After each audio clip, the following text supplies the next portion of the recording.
We will now bring in our next guest. He is the editor-in-chief of the4thperiod.com as well as the magazine. You can also follow him on twitter.com/the4thperiod. His name is The Fourth Period. No, it's Dave Pagnotta. How you doing, Dave? I'm good, Matt. How you doing? It has been a long time, my friend. It has. We seem to. I jump on your show. I don't hear from you for a few weeks.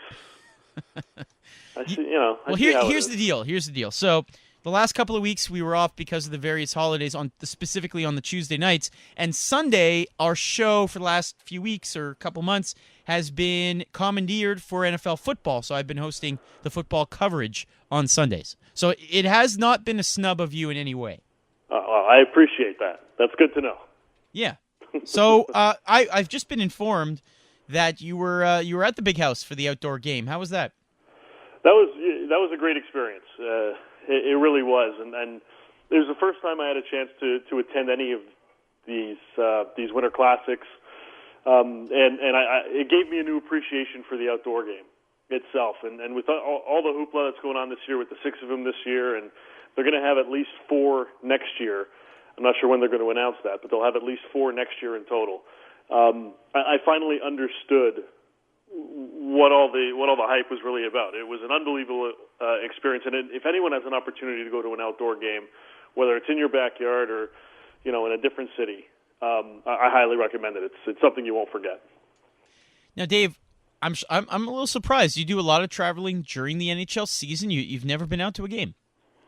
No, well, the time of year is a little different, but now that they're catering to everybody rather than just New Year's, you kind of have to build everything around that.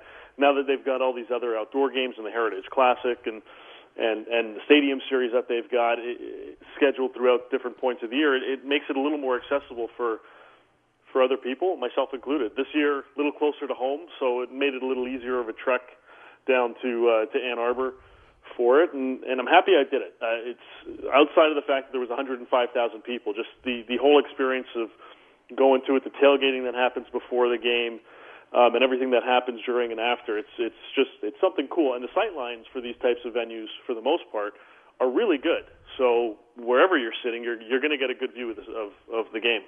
Chatting with Dave Pagnotta from the4thperiod.com. All right, Dave, Let's get down to the news, chat about the roster. Team Latvia announcing this week that, I don't want to spend too much time on the Canadian team, but it seemed like all the experts got it wrong. Nobody really thinking that Ben, Duchesne, Marleau, and Carter would all be on the team. I'm happy to say I had 2 of them.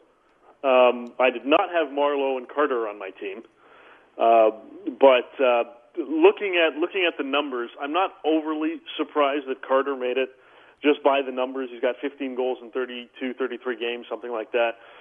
I'm not shocked that he made it. I'm more surprised that Patrick Marleau made it.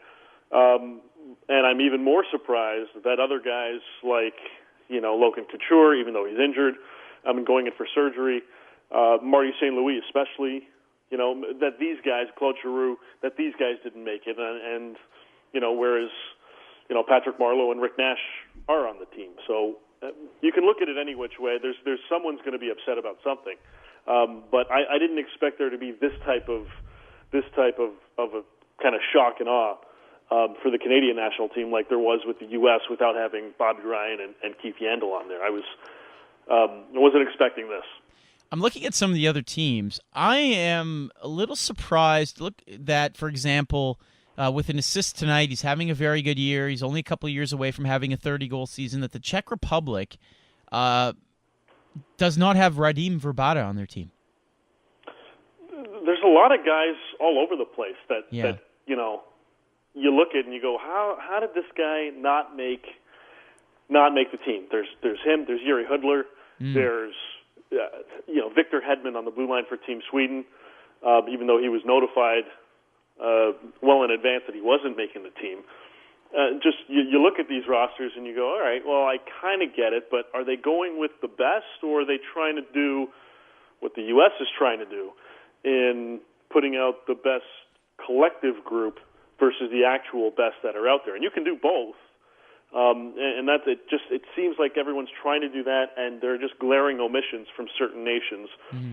But I mean, we're not running the teams. They're supposed to have their guys and their experts doing it. So in their minds, they think they're making the right decisions. But sometimes you just got to scratch your head and go, all right, well, maybe not. I put out my Team Canada 2.0 roster, and that's the type of roster that if you look at the Canadian, just how much talent there is in this country, that's the team that could probably compete for a medal. So Yeah. It's really hard making these decisions, and especially overseas, we don't get a chance to see some of the European play as much as we do here, obviously. There's a couple of things I remarked at what the end roster ended up being. Well, that's a terrible sentence. But I would say arguably right now, one of the top 5 hottest players in the world offensively right now over the last month and a half, maybe even, was never really even considered for the Canadian team. I'm not saying he should have been on it, but it just goes to show you the kind of depth that's out there. A guy like Jeff Skinner is just blazing right now, on fire. His team, by the way, not playing tonight due to a blizzard in Buffalo that has been postponed. But it's just an amazing example, isn't it? Yeah, exactly. I mean, with 19 goals so far on the season and a chunk of them, most of them coming, this past month, you look at it and you go, well, are we going to go with guys that have if we're going with guys that have chemistry, then Eric Staal and Jeff Skinner just make sense.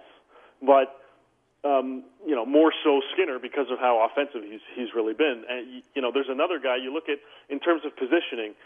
Taylor Hall is one of the few actual left wingers, natural left wingers in the league, and he's among the tops in your offensive categories. I believe he is 8th or 9th in the league in even strength points. The other guy being Tyler Seguin.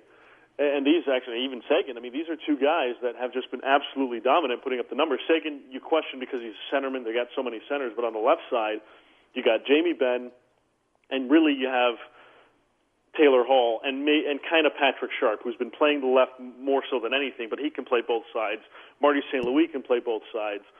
So there's a heck of a lot of talent, and you can look at this any which way. It really comes down to what Team Canada's coaching staff also wanted to do in terms of positioning and line matchups and things of that nature. So you imagine that Crosby and Kunitz are going to be together with Steven Stamkos if he's healthy on that top line, and Perry and Getzlaff would probably be together. Sharp and Taves would probably be together, and you kind of go from there and try to add little pieces here and there, and that's where a lot of guys, kind of lost, an edge in terms of being nominated or being named to the roster. Dave Pagnotta joining us here on TSN 690 Game Night OT. Dave, we fell into the trap of talking about this for the entire segment, but it's so darn juicy. But I'm going to leave it with one chat here about a specific player that I love. I think he's the next Joe Sakic in the NHL. We've probably chatted about him on the air. Clearly, the injury hurt him, having surgery, Logan Couture. Whether or not he was going to be healthy, by Olympic time, probably debatable. But this is a guy, to me, that could have easily have been, playing alongside, top line, second line, anywhere. Yeah, exactly. And I had a chance to kind of go back and forth with him messaging earlier today. He's obviously disappointed. He was hoping that he was going to be named. The injury was really disappointing for him. He was trying to get through it and trying to battle his way through it. It just wasn't giving up. So obviously he made a very tough decision with obviously the experts of the San Jose Sharks and the medical staff there in going this route and having surgery this week. But I'm completely right there with you. I had him on my team. You look at injuries. While Steven Stamkos is hurt, they could have named Logan Couture and then replaced him if he wasn't ready or wasn't back in time from his injury in time for the Olympics. Every nation can replace any player on the team if they're injured. I believe the day before the first game of the tournament. So they could have gone that route, but obviously by not naming him, they felt that they wanted to go in a different direction with somebody else on the roster. He was on my team. He was on a lot of people's teams. That was another one that surprised, me, you, a lot of people. All right, Dave, and finally, looking at some of these other teams, to me, Finland and Sweden have tremendous forward depth, but the defense kind of looks a little suspect, or maybe even unknown because some of the players play in Europe during the regular season. Do you feel the same way? Do you feel like Canada really has an advantage on defense? Yeah, I really do. I mean, the pairings that they've got, the fact that Duncan Keith and Drew Doughty played together down the stretch in the last Olympics and played so well together, the fact that Pietrangelo and Jay Bouwmeester have been just dominant this season together and are likely to be paired together. When you've got a guy like PK Subban that might not make your top six out the bat, but you can throw him into any situation whenever you want him to and into the lineup, that means you got a hell of a lot of depth. So this is a very dominant club. I like the Swedes roster overall. It's really going to come down for them. It's going to come down to goaltending. The Russians obviously have a lot of attack. Goaltending will be a question mark for them, and a team that doesn't have the question in goal in Team USA that probably has a hell of a lot more questions outside of the net. This is a team that's probably going to be in a tough battle to compete for a medal. They might need a few things to kind of shift and go their way, but overall the Canadians they look really good. They look really sharp. They look really deep, despite obviously the omissions that we all feel. This is still a great roster. But other than them, I think obviously the Russians, because they're home, are going to be in for everyone's going to be in for a tight battle against them, and the Swedes are going to be good. And Finland always seems to do something. But I just think when it comes down to it, Sweden, Russia, and Canada probably going to be the final three standing. He is Dave Pagnotta. The website, of course, is thefourthperiod.com, The Fourth Period on Twitter, or check out the magazine on newsstands as well. What's the latest one, Dave? We got Tyler Seguin that we were talking about earlier. Tyler Seguin's on the cover of this one, and our next one with some Olympic previews and Olympic fun will be coming out at the end of the month. John Tavares on the cover of that one, little Canadian Olympic boy. So we're excited about that and plugging away. All right, Dave, thanks so much. All right, Matt. Take care, guys.